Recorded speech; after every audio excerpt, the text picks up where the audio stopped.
Com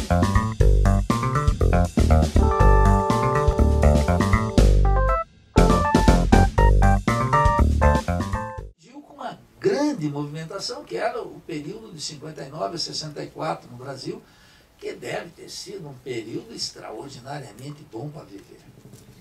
Se tiver uma máquina do tempo, eu quero voltar para aquele período ali, porque a gente pode evitar a ditadura, pode fazer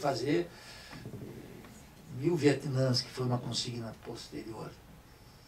Foi uma ebulição de ideias e uma discussão intensa e participação ativa das massas, a descoberta da política pela juventude em massa, os camponeses atuando com força das ligas camponesas, etc., os trabalhadores engolfados numa luta entre reforma e revolução, articulados pelo trabalhismo, pela força do nacionalismo brasileiro, mas também pelos encantos sedutores do Partido Comunista, porque imagine, os comunistas saíram da Segunda Guerra Mundial, meus queridos, com uma coisa muito fundamental, a derrota do nazifascismo.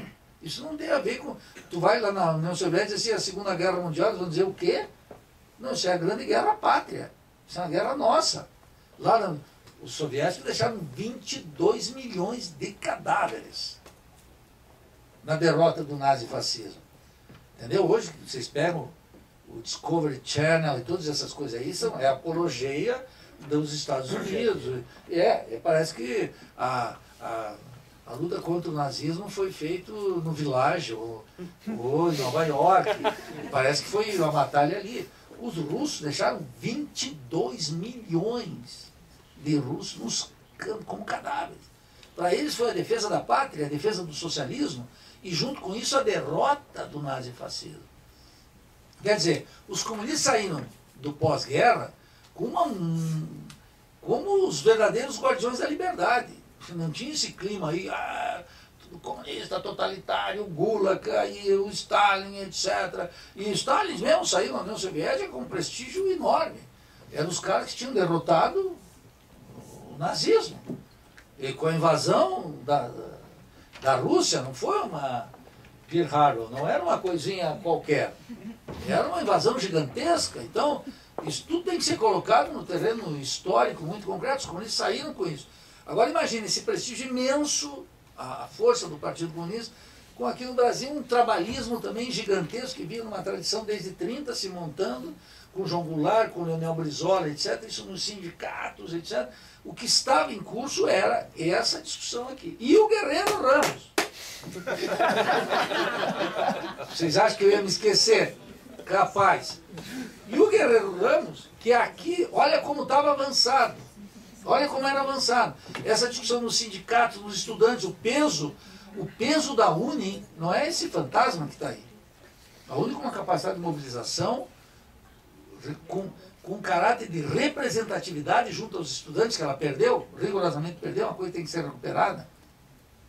E eu não falo aqui, naturalmente, para negar a UNE, senão exatamente pelo contrário, para abrir a possibilidade que a UNE se torne uma entidade representativa dos estudantes, não um aparelho político, mas uma entidade que fale com os estudantes, que respeite seu caráter de massa, que saiba mobilizar os estudantes a despeito das divergências, etc., que coloque os grandes temas da nação. Esse cara aqui, o Guerreiro, por exemplo, nesse meio conflituoso, efervescente de discussão, ele nesse mito Verdade da Revolução Brasileira, dizia, eu vou fazer a crítica revolucionária da Revolução Brasileira. E se insurge contra o marxismo-leninismo. Esse livro aqui é contra o que ele diz é uma ideologia de Estado. Estava certo. E ele recupera aqui uma coisa fundamental. Ele diz, olha, Lenin, um homem de extraordinário valor. Para já liquidar isso aqui, ele diz o seguinte,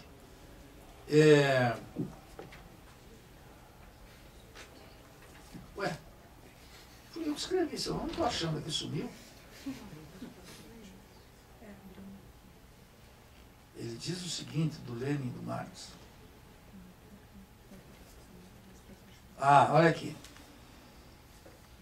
Ele fazia uma crítica total ao marxismo-leninismo, dizendo, no entanto, ele não confundiu o essencial. Marx e Lenin figuram para Guerreiro Ramos como homens de excepcional capacidade intelectual. E no caso do revolucionário russo, um gênio, segundo palavras de Guerreiro, de irrepreensível honradez revolucionária, pelo qual nutria grande admiração, especialmente pela sua sincera convicção de que estava trabalhando pelo desaparecimento da expoliação do homem.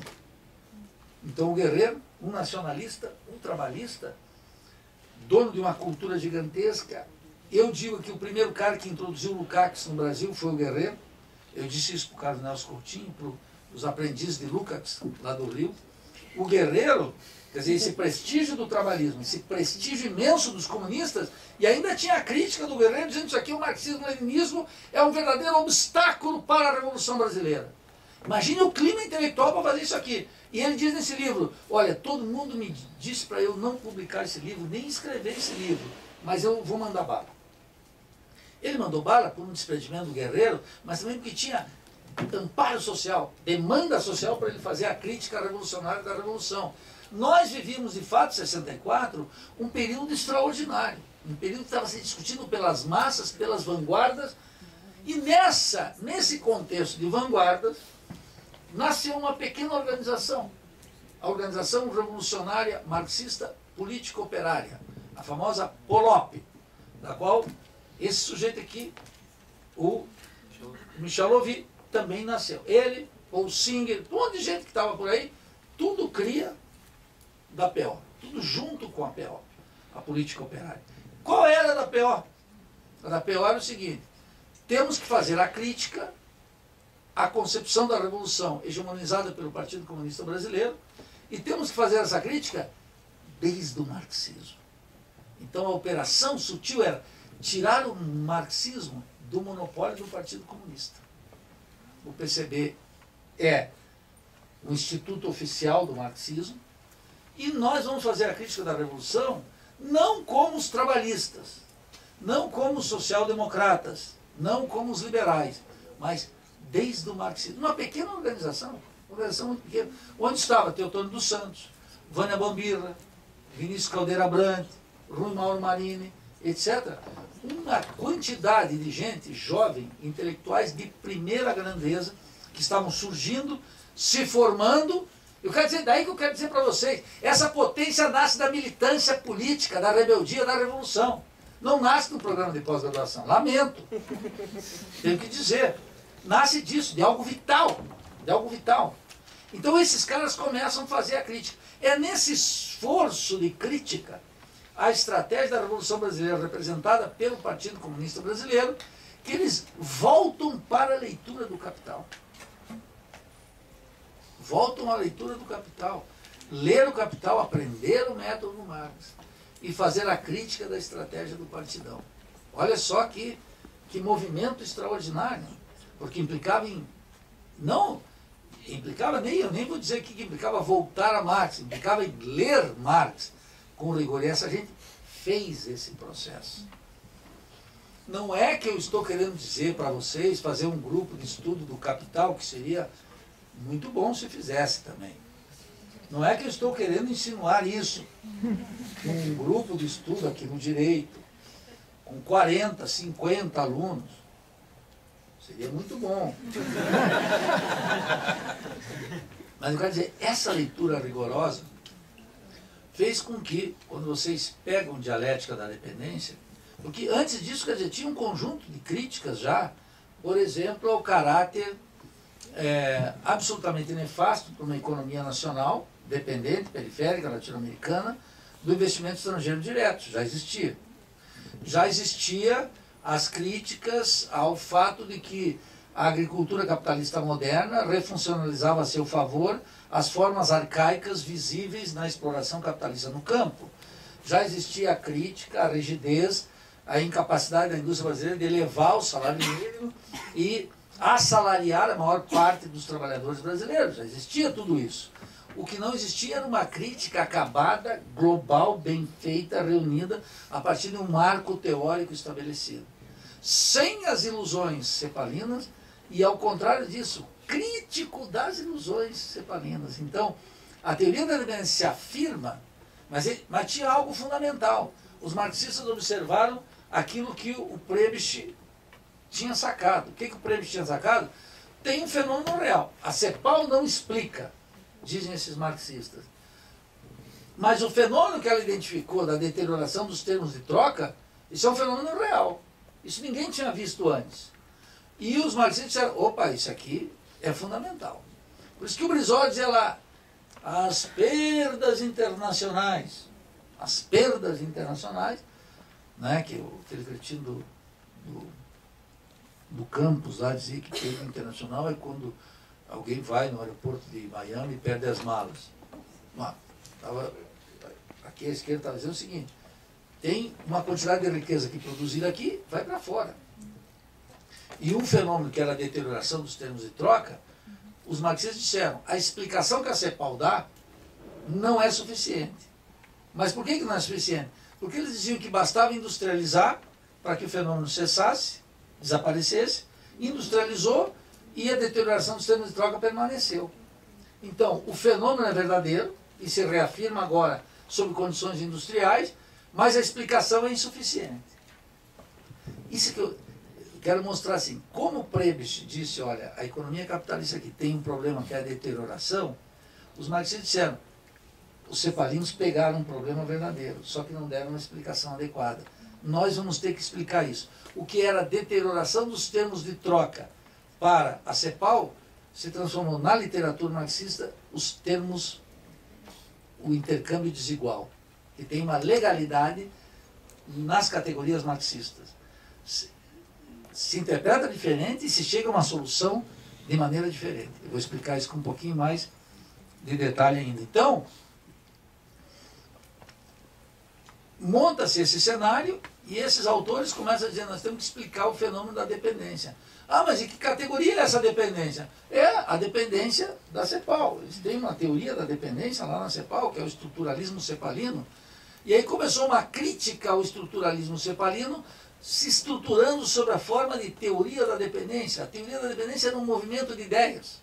Como eu disse, já existia em Simão Bolívar, já existia em Mariátegui, mas como escola ela ganhou uma certa legalidade, explicando a dependência da dependência latino-americana a partir da teoria cepalina.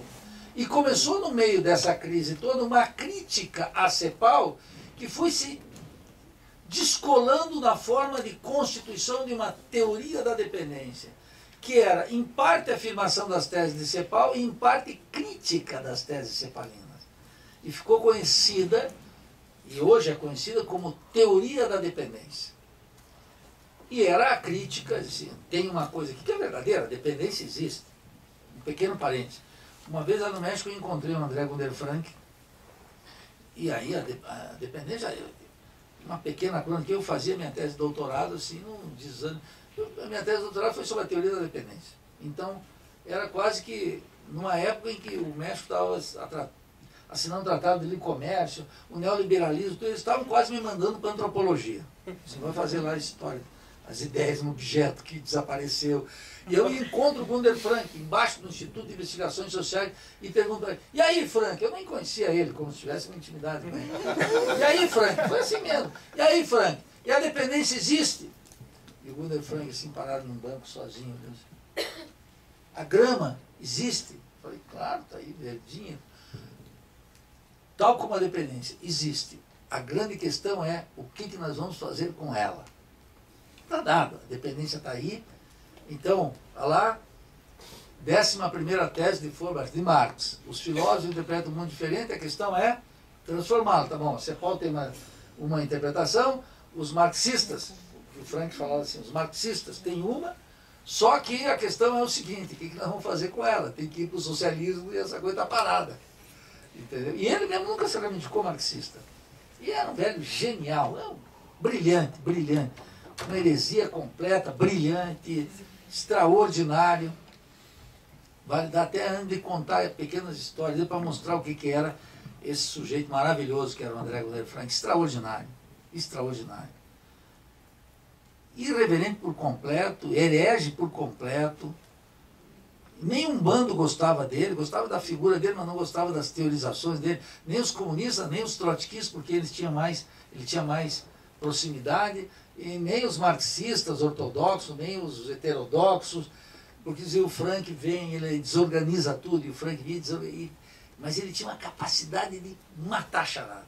A explicação que ele dava, às vezes, não era melhor, mas ele dizia assim, aqui embaixo dessa mesa tem um coelho. E todo mundo dizia assim, não pode. Isso aqui nós estamos na USP, na Faculdade de Direito, isso aqui é uma coisa séria. E daqui a um pouco tinha um coelho. E todo mundo dizia, como é que pode? Não era um coelho branco, como disse o Frank, com o olho vermelhinho, não, mas tinha um coelho. E aí tinha que explicar como é que o coelho chegou aqui. O exemplo não é poético, mas é mais ou menos sério para mostrar isso. Então, quer dizer o seguinte, começa a surgir, nesse turbilhão, uma corrente que se vai intitulando Teoria da Dependência. Da onde subiu o bonde também, Fernando Henrique Cardoso, Enzo Faleto, os intelectuais mais acadêmicos, os universitários, e começou a surgir uma geração nova de economistas, o chileno, por exemplo, Orlando Caputo, Jaime Stein, Roberto Pissarro. Aí surgiram uma quantidade de gente gigantesca na América Latina, sob o influxo da Revolução Cubana, dos 68 no mundo, daquela década de 60 extraordinariamente fantástica e também trágica, do heroísmo do Che, de tudo, aquilo começa a emergir, e o marxismo vai ganhando mais vitalidade e começa a observar, e aí a virtude do ensaio do Marini, dizer, olha aqui, tem a teoria da dependência, e o fenômeno da dependência é sério, ele organiza a vida latino-americana, mas nós precisamos parir aqui uma teoria marxista da dependência, a TMD. Por quê? Porque ele diz, é preciso nesse momento muita reflexão crítica e separar o joio do trigo. Tem um conjunto de fenômenos identificado por intelectuais independentes, teorias, tem a escola cepalina, ela toca em problemas sérios, relevantes, etc., mas ela não resolve nenhum. A ideologia burguesa mostrou seu limite, as classes dominantes mostraram seu limite com as ditaduras, o desenvolvimento capitalista está ocorrendo e não veio com nenhuma das suas promessas, suas benesses, nem regime democrático, nem o fim da concentração da renda, nenhum desses problemas, e então se impõe aqui a necessidade de uma crítica marxista à dependência. E então o Rui Mauro diz nesse ensaio que é preciso criar uma teoria marxista da dependência. O fenômeno é real, as explicações são insuficientes e o propósito da teoria é distinta. Qual era o propósito explicitamente dos teóricos da PO e do debate que teve com o Partido Comunista, etc., é o seguinte, só tem uma forma de superar a dependência aqui, é o socialismo. Por quê? O desenvolvimento capitalista é cada vez mais intenso e esse desenvolvimento capitalista não faz outra coisa do que a reprodução ampliada da dependência, em novas condições, a dependência. Então aqui, a teoria da dependência, ela é criada, concebida, como interpretação crítica da realidade latino-americana, do desenvolvimento capitalista, e com o objetivo de ser, a meu juízo, se é de minha responsabilidade, uma teoria de transição ao socialismo. A teoria marxista da dependência é a teorização que diz como é que conquistamos o poder político, como é que transitamos e quais são os mecanismos essenciais. Para isso, eu tenho aqui 28 minutos, quero dar 3 ou 4 elementos que eram centrais nessa teorização. A primeira delas, o Rui Mauro Marini diz o seguinte: 1. Os países dependentes, periféricos, vivem de transferir valor da periferia para o centro. O que dá a dinâmica no desenvolvimento capitalista? O que torna esses países modernos, integrados, portanto, à dinâmica de acumulação mundial? Não somos uma parte desconectada. Ao contrário, as nossas insuficiências aqui, em termos de economia, de política, de Estado, de classes, não se derivam da falta de desenvolvimento capitalista, mas pelo contrário, pela característica particular que o desenvolvimento capitalista assume na periferia. Então não é, tudo que nós temos aqui não é por falta de capitalismo, é pelo capitalismo mesmo. E diz bem, aqui a dinâmica, o que torna esse sistema absolutamente indispensável dentro de uma totalidade capitalista mundial, dentro da cadeia imperialista, é o fato de que os países latino-americanos exportam valor permanentemente para os países centrais. Característica 1, essencial. Tem uma ruptura aqui teórica importantíssima com a CEPAL. Lembra o que o Prebisch dizia? O Prebisch pegava o preço dos produtos que os países latino-americanos exportavam e confrontava com o preço dos produtos que os países latino-americanos importavam. Era, portanto, uma medição pela via dos preços. O Raul Prebisch nunca entrou na discussão de valor. Percebe? Tem uma diferença aqui para quem, se alguém não leu Marx, quer dizer, a teoria do valor para o Marx é o seguinte: há uma identidade no capital inteiro entre preço e valor. Então o Marx diz, olha, aqui, lá, quem é que falou que estava lendo o tomo 2 aí hoje? Ah, aí. Olha aqui então o preço, e o Marx mais fala do preço, ele diz assim, eu só vou mencionar preço de maneira absolutamente excepcional. Preço é igual a valor. E valor é a quantidade de trabalho socialmente necessária para produzir um determinado bem. Ponto. Então Marx não trabalha com o preço no capital. Ele vai trabalhando com o valor. Teoria do valor. E quando a gente observa isso, que é um suposto angular, é decisivo no capital, na teoria, no método de interpretação de Marx. Quando ele diz, olha, aqui o preço descola do valor. Mas só sabemos que o preço descolou do valor por causa do valor. E aí tem um conjunto de considerações metodológicas que para alguns é a debilidade total de Marx e outros, para mim, é a fortaleza. Tem um marxismo analítico lá nos Estados Unidos, mas a primeira coisa que revoga é a teoria do valor. Mesmo aqui no Brasil,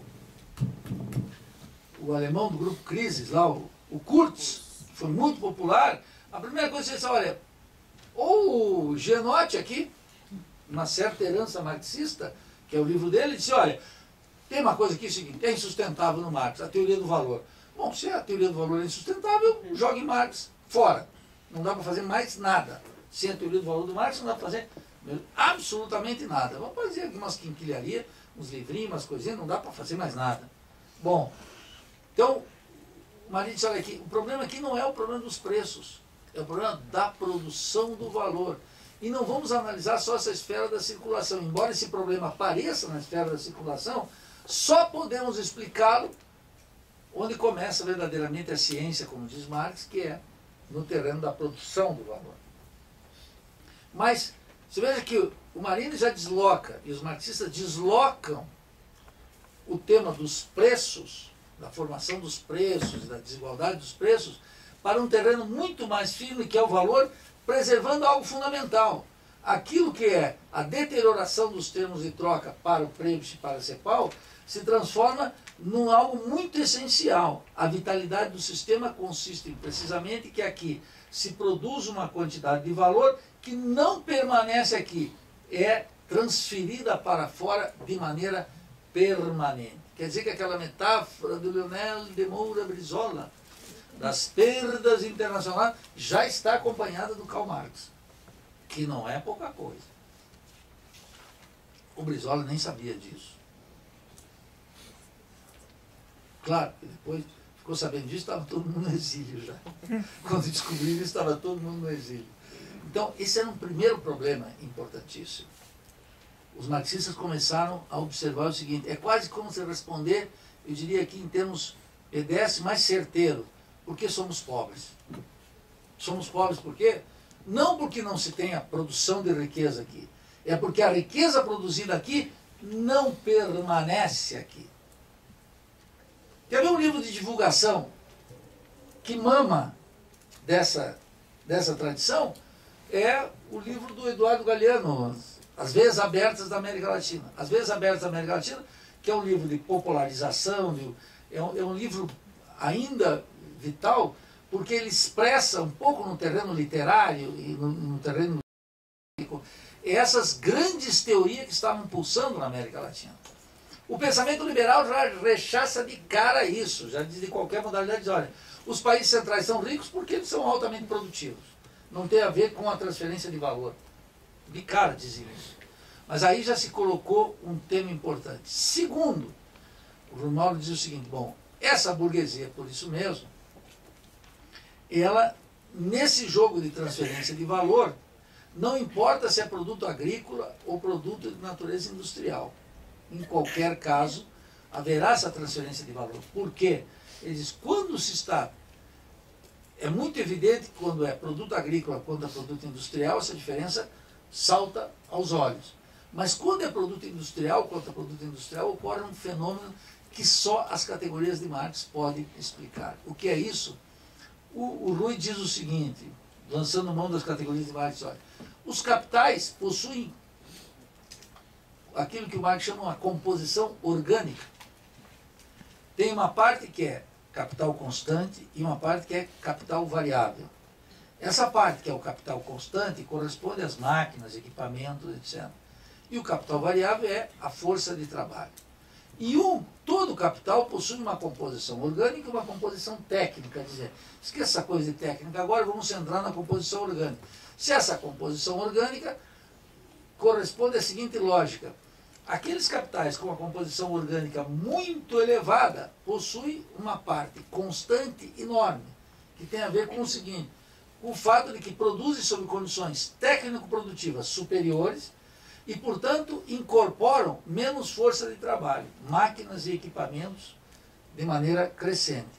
E aqueles capitais com composição orgânica baixa são aqueles capitais que têm máquinas, equipamentos também, mas com uma determinada característica técnico-produtiva que incorpora muita força de trabalho. Na teoria do Marx, do valor do Marx, nós sabemos que quem produz valor é a parte variável, é a força de trabalho, que é uma mercadoria como outra qualquer, mas tem essa particularidade excepcional e essa virtude extraordinária que ela produz valor.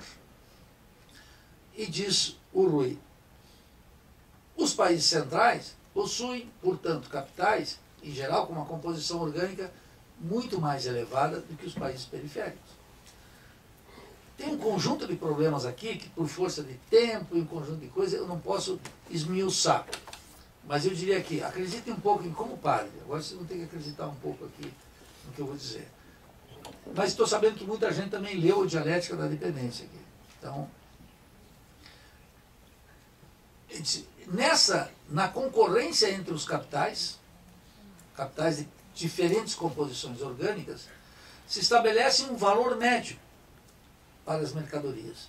Aqueles capitais que produzem com composição orgânica elevada, produzem, em relação aos capitais de composição orgânica baixa, em condições muito melhores. Levam uma quantidade de valor para o mercado menor do que aquela que é levada pelos capitais de composição orgânica, que tem muita força de trabalho. Cada mercadoria contém uma quantidade de trabalho maior que aquela outra do país desenvolvido, por exemplo, que é feito com máquinas e equipamentos e, portanto, tem menor quantidade de valor. Por quê? Porque tem menor quantidade de trabalho. Percebe? Nas faculdades de administração ocorre exatamente o oposto. As pessoas dizem que o capitalista quer agregar valor da mercadoria. Eu digo, não, com a teoria do valor é exatamente o oposto. O capitalista quer produzir mercadorias com menor valor individual sempre. Portanto, não se trata de agregar valor. A lógica capitalista de valorização do valor é exatamente oposta. Os capitalistas têm que produzir mercadorias com menor valor individual, o que significa, em termos de teoria do valor do trabalho, menor quantidade de trabalho socialmente necessária para produzir essa mercadoria. Esse socialmente que o Marx coloca aí é que é o conjunto dos capitalistas de um mesmo setor. Não é o capitalista individual. É o capitalista individual confrontado com os demais capitalistas que estão produzindo a mesma mercadoria em condições técnicas superiores. E, portanto, todos vão no mercado com valor médio e os capitalistas com composição orgânica vão com valor inferior à média. E o capitalista que leva maior valor vai com valor superior à média e, portanto, perde. É como se ele levasse 10 e recuperasse 8. Quando ele volta para a fábrica para retomar o processo produtivo, ele diz, está faltando valor aqui. Quem se apropriou? Ah, aquele capitalista que era mais produtivo. Então o Marin diz, bom, aqui se estabelece isso. Isso é o que ocorre, isso é o que fundamenta, em última instância, aquilo que a CEPAL chama de deterioração dos termos de troca e que nós chamamos aqui de intercâmbio desigual, que é o tema do intercâmbio desigual. Pequeno parênteses. O Davi Ricardo, no capítulo 7, dos princípios da economia, política e tributação, ele vai lá e diz o seguinte, olha, o trabalho de 80 ingleses se troca pelo trabalho de 80 ingleses. Não tem conversa. Quer dizer, dentro da Inglaterra, a troca é de equivalentes, que é um postulado importantíssimo para a Marx. Troca de equivalente. O capitalista não rouba, há uma equivalência nas mercadorias. E é a base da teoria da mais-valia. Bom, ocorre aqui, mas o Ricardo diz, agora pode ocorrer a troca do trabalho de 80 ingleses por 120 portugueses. O Ricardo colocou o tema, opa, em escala internacional pode ter uma troca desigual. Aí ele se depara com aquilo e ele diz, mas isso aqui tem a ver com o valor do dinheiro. E descarta completamente e faz toda uma justificativa que depois os economistas criaram em cima do capítulo 7 de Ricardo, que ninguém deu a menor importância na época na Inglaterra, criaram essa famosa, que vocês vão escutar, teoria das vantagens comparativas. Que não é teoria, que não tem nada com vantagem comparativa e que não tem nada a ver com o Davi Ricardo. Mas se vocês pegarem os manuais de economia internacional de Paul Krugman, por exemplo, keynesiano, prêmio Nobel, etc., ele diz lá, essa teoria de extração ricardiana, etc., e coloca o exemplo contemporâneo. O exemplo contemporâneo dele é, os Estados Unidos trocam com a Colômbia exporta flores e os Estados Unidos exportam computadores. Que vem da explicação ricardiana que os ingleses exportam têxteis e os portugueses exportam vinho. É o equivalente histórico. É uma mistificação completa. O Marinho diz, olha aqui, ó, aqui a transferência de valor em escala global está baseada então nesse intercâmbio desigual. E ele diz, apresenta uma tese fundamental. Qual é o segredo desse intercâmbio desigual? Por que o segredo? Por uma coisa fundamental. No terreno capitalista, se um capitalista vai perdendo valor, ele sai do negócio. Ele começou a observar na América Latina que ocorria uma coisa oposta. Ele diz o seguinte, bem, os preços caem na América Latina, pelo efeito daquilo que a CEPAL chamava deterioração, e os capitalistas não saem do negócio. O comportamento natural do capitalista é, quando a taxa de lucro baixa num determinado setor, produção de camisa, livro, celular, ele vai produzir satélite, luzes, energia, vai onde a taxa de lucro... E ele diz, aqui na América Latina ocorre uma coisa estranha, nova. Os preços caem e o capitalista o que faz? O preço cai e a forma como o capitalista resolver, ele aumenta a oferta.